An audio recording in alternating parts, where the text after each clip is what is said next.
Welcome back to Nisha meter YouTube channel. मेरा नाम है मुगल और आप देख रहे हैं मेरे यूट्यूब चैनल। आज की इस वीडियो में मैं आपको वेक्टर वर्सेस रास्टर में फर्क बताऊंगा। तो इसको अगर आसान लफ्जों में मैं आपको बताऊं तो वेक्टर जो होता है वो एक आउटलाइन फॉर्मेट होता है। और आउटलाइन मतलब जैसे सीडीआर की फाइल होगी और ईपीएस की फाइल होगी, ये एलिस्ट्रेटर की फाइल होगी, ये जो होती है ये ज्यादातर वेक्टर फाइल्स होती हैं। इसमें जो हम काम करते हैं वो हमारा फाइल का जो भी साइज हो हम उसको एक्सपेंड कर सकते हैं, हम उसको इंक्रीज कर सकते हैं, बड़ा कर सकते हैं, छोटा कर सकते हैं। उसको रीसाइज के अलावा हम उसको रीडिजाइन कर सकते हैं, उसमें डिफरेंट कलर्स जो है वो ऐड कर सकते हैं। इसके अलावा हम उसे और भी काफी फॉर्मेट्स बना सकते हैं, जैसे टिफ बनाना है, बिटमैप बनाना है, जेपीजी बनाना है, पीएनजी बनाना है, पीडीएफ बनाना है। ये सारे के सारे जो भी फॉर्मेट्स हम बना सकते हैं वो वेक्टर फाइल से बना सकते हैं। उसकी रीजन ये है कि वेक्टर फाइल जो होती है एक काइंड ऑफ रॉ फाइल होती है, जिसमें हम जब फाइल का साइज एक्सपेंड करते हैं तो वो पिक्सेलरेट नहीं होती। तो ये तो मैं आपको इसकी बेसिक डेफिनेशन बता रहा हूँ। तो आइए मैं आपको स्क्रीन पे दिखाता हूँ, आपको मजीद क्लैरिटी होगी कि वेक्टर वर्सेस रास्टर में क्या डिफरेंस है। जैसा कि अब आप मेरी स्क्रीन पे देख सकते हैं, यहाँ पे आपको दो एक ही जैसे इमेजेस नजर आ रहे हैं। देखने में ये दोनों इमेजेस हैं, या ऐसे कह लें ये दो आपको डिजाइन्स नजर आ रहे हैं। एक मेरी जो स्क्रीन की ये देखें राइट साइड पे है और दूसरा लेफ्ट साइड पे। ये दोनों ही देखने में एक जैसे हैं, दोनों का कलर साइज ऑलमोस्ट दोनों का सेम है।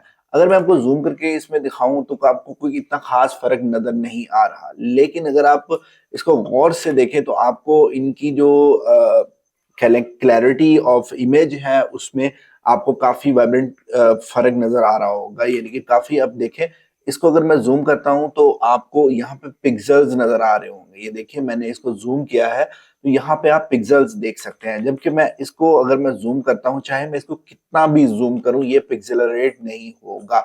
ये देखिए, ये देखिए, ये देखिए, ये देखिए, इसकी जो आउटलाइन फॉर्मेट है वो पिक्सेलरेट नहीं हो रही। और दूसरी बात, अगर मैं इसको देखे जरा सा भी मैं जूम इन कर रहा हूं तो ये बहुत जल्दी पिक्सेलरेट हो रहा है। हाँ, इसमें ये है कि अगर आपकी फाइल का साइज बड़ा है तो वो पिक्सेलरेट इतनी जल्दी नहीं होगा, लेकिन अभी इस फाइल का साइज छोटा यानी कि रखा है इसका, जो अगर हम एमएम में साइज देखें तो 47 mm है।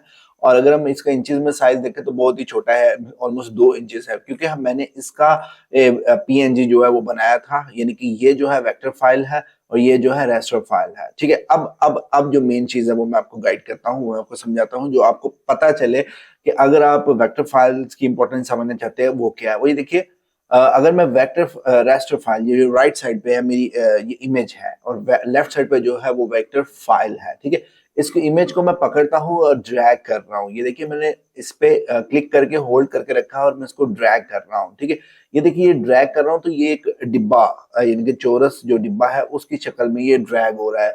तो इसकी रीजन क्या है कि ये एक पीएनजी फाइल है। अब इसका साफ साफ मतलब ये है कि ये एक डिब्बे की शक्ल में ही रहेगा। अगर हमें कटिंग प्लॉटर पे इस फाइल को यूज करना है तो हम इसका यूज नहीं कर सकते।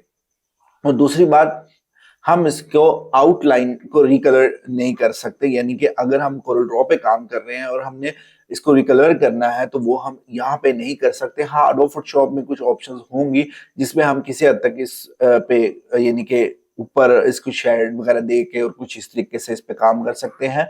लेकिन यही बात रही अगर वेक्टर फाइल की, तो वेक्टर फाइल को अगर मैं ड्रैग कर रहा हूँ तो ये देखिए आपको इसकी बकायदा आउटलाइन जो है वो शो हो रही है। अगर मैं इसको थोड़ा जूम इन करता हूँ और जूम आउट करके यहाँ पे आपको दिखाता हूँ, ये देखिए, ये देख रहे हैं, आपको बकायदा आउटलाइन इसकी नजर आ रही है। ये तमाम जो आउटलाइन बनी है ना, ये बता रही है कि ये एक आउटलाइन डिजाइन है। ठीक है, और यहाँ पे अगर मैं इसको उठा के नीचे लाता हूँ, ये देखिए एक डिब्बा ऊपर से उठाया और डिब्बा नीचे आ गया, लेकिन यही अगर मैं इसको इधर उधर लेके जाता हूँ तो ये पूरा बता रहा है कि ये मैं एक पूरी फाइल हूँ। अब लेट्स सपोज हमने इसको कटिंग बॉर्डर पे कट करना है, तो अगर मैं इसके अंदर से कलर खत्म करता हूं तो इसके अंदर से तो कलर खत्म ही नहीं होगा, बिकॉज ना इसमें कलर फिल होगा ना इससे कलर खत्म होगा अगर आप कोरल ड्रॉ पे काम कर रहे हैं। वही बात रही अगर इसकी, तो अगर इसमें मैं एक कलर कोई भी फिल करूंगा तो ये देखिए ये सारे ब्लैक हो गए, लेकिन ऐसा नहीं करेंगे, हम इसको पहले करेंगे अनग्रुप। लेट्स सपोज हमने इसको अनग्रुप कर लिया।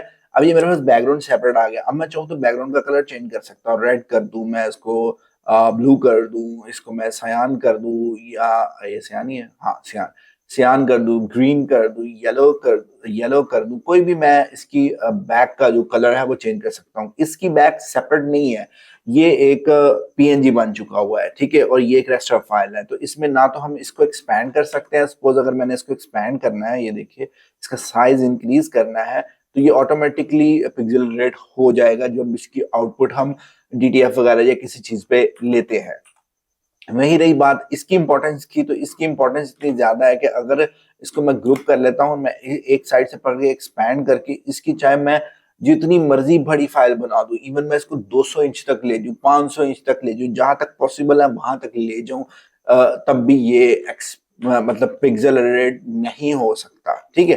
पिक्सल रेट होना इसका पॉसिबल ही नहीं है, ठीक है। अगर मैं इसको जो है यहाँ पे साइड पे करता हूँ और आपको दिखाता हूँ कि ये मैंने इसकी कलर्स को खत्म कर दिया है, अब मैं इसकी सिर्फ जस्ट आउटलाइन शो कर रहा हूँ, तो ये देखिए कितने ज्यादा अलग अलग आउटलाइंस के साथ मिलके बनाया गया है, उसको फिर एक दूसरे के ऊपर रख के उस डिजाइन को बड़ी मुश्किल के साथ कह लें इसको बनाया जाता है। अगर आप इसको मैनुअली बनाते हैं तो अपने आप में एक मेहनत भरा काम है। वैसे इसको अपने आप में बनाना एक काम है कि अगर मैं इसको ट्रेस भी करता हूँ तो ट्रेसिंग इसकी कभी भी वैसा नहीं आएगी कि बिल्कुल हमें एग्जैक्ट साफ जो डिजाइन है वो मिले, यानी कि इसकी ट्रेसिंग भी इतनी अच्छी नहीं आएगी। अगर फाइल का साइज छोटा है फिर तो बिल्कुल भी ट्रेसिंग नहीं आएगी। सपोज अगर मैंने इसकी ये जो ऊपर लिखा हुआ है, अगर मैं ब्रेन, ये जो ब्रेन है इसको ही मैंने अगर रीडिजाइन करना है, अगर मेरे पास इसका फॉन्ट नहीं है तो मुझे इधर से पहले ये पॉइंट लेना पड़ेगा। ये एक टूल है पॉइंट लाइन टूल, या इधर से मैं ये पॉली लाइन टूल उठाऊंगा, फिर मैं इसको एक एक एज टू एज इस तरीके से ये देखिए डिजाइन को बनाऊंगा। फिर इस तरीके से करते हुए ये देखिए एक मतलब काम है जो कि हम कॉपी पेस्ट करके नहीं कर सकते। अब मैंने सिर्फ इसकी जस्ट आउटलाइन, सॉरी, अभी मैंने जस्ट इसकी सिर्फ आउटलाइन को एक ड्रॉ करने की कोशिश की है, लेकिन अभी मेरे पास उस तरह की खूबसूरत जो फाइल है वो नहीं आ रही जिससे कि मेरे पास आनी चाहिए। तो अगर मैं इसको कर्व करके आउटलाइन में भी लेके जाता हूँ, सपोज अगर ये देखिए, अब ये इसके जो पॉइंट्स आप देख रहे हैं ये एज पॉइंट्स, इससे हम इसको पकड़ सकते हैं और इसको पकड़ के हम इसका जो डिजाइन, जो इसका स्टाइल है वो चेंज कर सकते हैं। सपोज अगर मैंने इसको गुलाई में करना है तो मैं यहाँ से इसको इस तरीके से पहले गुलाई में करूंगा, फिर थोड़ा सा इसको इसके बराबर बिठाऊंगा, और इस तरीके से ये एक मेहनत भरा हुआ काम है, ठीक है। और इस तरीके से ये देखिए थोड़ा सा गुलाई में है और ये किसी हद तक वो उसके साथ जो है वो आउटलाइन मैच कर रही है। तो इस तरीके से ये एक इंटरेस्टिंग चीज है वेक्टर पे काम करना और वेक्टर को समझना। अगर आप कोरल ड्रॉ पे काम करते हैं तो आपको वेक्टर और रेस्टर का फर्क पता होना चाहिए। और सेकेंडली बात ये है कि ये जो कटिंग प्लॉटर का काम है ये हमारा सिर्फ आउटलाइन पे ही होता है, ये हमारा इमेज पे नहीं होता। ये उसका कोई भी फॉर्मेट हो, वो जेपीजी हो, वो पीएनजी हो, या कोई और इमेज का फॉर्मेट हो, उस पे हम उसका आर्ट कट पे काम नहीं कर सकते या कटिंग प्लॉटर पे काम नहीं कर सकते। उसके लिए हमारे पास इस तरह की फाइल्स का होना जरूरी है। जैसे कि मेरे पास और भी फाइल्स हैं, ये सारी की सारी आउटलाइन फाइल्स अवेलेबल हैं। किसी भी आउटलाइन फाइल को हम उठा के इसको रीडिजाइन कर सकते हैं, रिकलर कर सकते हैं अपनी मर्जी से। इसमें कोई भी टेक्स्ट ऐड करना है, सपोज मैंने लिखना है यहाँ पे, एग्जांपल के लिए मैं लिख देता हूँ यहाँ पे निशेमन ट्रेडर्स, तो ये मैंने एक टेक्स्ट लिख दिया है। अब मैं इसको इसके साथ रिकलर करके यहाँ पे रख सकता हूँ, या मैं इधर से अगर कोई कलर उठा के इसके अंदर फिल करना चाहूँ तो ये देखिए मैंने इसके अंदर उधर से कलर उठा के इसके अंदर फिल अप करके ऐसा लग रहा है निशिमन ट्रेडर्स जो है वो इस इमेज का पार्ट है, ठीक है। तो ये सारी चीजें जो है ये हम इस तरीके से वेक्टर फाइल पे कर सकते हैं, ना कि रेस्टर फाइल पे। तो बस आज की वीडियो में मैंने आपको वेक्टर फाइल की इंपॉर्टेंस के बारे में गाइड करना था, आपको समझाना था कि वेक्टर फाइल्स की क्या इंपॉर्टेंस होती है और आपके पास वेक्टर फाइल्स होना जरूरी है। वेक्टर फाइल्स आप कभी भी गूगल से डाउनलोड नहीं कर सकते, आमतौर पे गूगल पे आपको नहीं मिलेगी। यानी कि गूगल इमेजेस पे आप जाएंगे तो आपको पीएनजी, जेपीजी या वो वेब इमेज या इस तरह के और फॉर्मेट्स होंगे, लेकिन आपको ये वाला वेक्टर फाइल गूगल इमेजेस से नहीं मिलता। पीएनजी आपको मिल जाता है, हाँ अगर आपका पीएनजी बड़े साइज का है तो आपने अगर डीटीएफ पे निकालना है तो वो काम करेगा। डीटीएफ को कोई भी प्रिंटर है वो पीएनजी, जेपीजी को निकाल देगा, लेकिन वेक्टर फाइल अगर हमारे पास नहीं है तो हम कटिंग प्लॉटर से उसको नहीं निकाल सकते। या तो हमें वेक्टर फाइल चाहिए या हमें बनानी पड़ेगी या फिर हमें बनवानी पड़ेगी। ये तीन ही ऑप्शंस हैं हमारे पास वेक्टर फाइल्स के, चौथा ऑप्शन नहीं है। तो बस आज की वीडियो के लिए बस इतना ही था। आई होप कि मैंने आपको वेक्टर वर्सेस रास्टर फाइल्स के बारे में क्लियर किया हो कि इमेज क्या होता है और आउटलाइन फाइल क्या होती है। अगर आपको फिर भी कोई चीज पूछनी है, कोई चीज समझ नहीं आ रही, तो मुझसे कमेंट्स में जरूर पूछा करें। इंशाल्लाह मैं एज सून एज पॉसिबल आपको जरूर रिप्लाई करूंगा। सो आज की वीडियो के लिए बस इतना ही था। Thanks for watching YouTube channel. See you in next video. अल्लाह हाफिज।